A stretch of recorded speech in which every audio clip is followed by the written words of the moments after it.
அந்த மாதிரி தான் இந்த கேஸு. ஸோ இந்த முண்டி சாமியா கேஸ் தான் இந்த பாலுமணின்றதெல்லாம். அங்கேயே படுத்துட்டு அங்கேயே தூங்கிட்டு ஒரு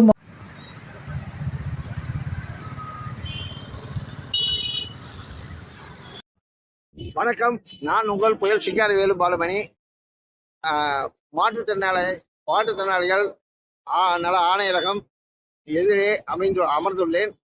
காரணம், மைவி3 என்ற மோசடி நிறுவனத்தின் மீது சொர்ணம் பேபி என்பவர்கள் வழக்கு தொடுத்தார்கள். அதற்கு உதவி செய்த காரணத்தால் என் மகள் வயதுடைய சொர்ணத்தையும் என்னையும் இணைத்து கார்த்திக் பிள்ளை என்பவர் சமூக வலைதளம் யூடியூபில் மிகவும் அவதூறாக பேசியுள்ளார். அவர் பேசியதற்கான ஆதாரங்கள் அனைத்தையும் தர வேண்டும். மேலும் என்னை மொண்டி சாமியார் என்று கூறியதால் தமிழக அரசு அவர் மீது மாற்றுத்திறனாளிகள் PCR வன்கொடுமை சட்டத்தின் கீழ் கடும் நடவடிக்கை எடுக்கும் வரை, மேலும் இதற்கு உதவி செய்த அந்த கார்த்திக் பிள்ளைக்கு தவறான தகவலை கொடுத்த அந்த நபர் மீதும் PCR வன்கொடுமை சட்டத்தின் கீழ் கடும் நடவடிக்கை எடுத்து தமிழக அரசு நடவடிக்கை எடுக்க வேண்டும் என்று கேட்டுக்கொண்டு, இன்று முதல் இந்த நிமிடம் முதல்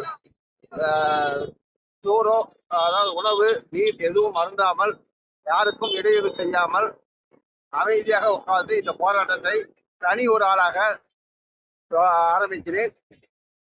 தயவு செய்து இந்த வீடியோவை அனைவரும் பகிருங்க. நன்றி, வணக்கம். நான் உங்கள் புயல் சிங்காரவேலு பாலுமணி.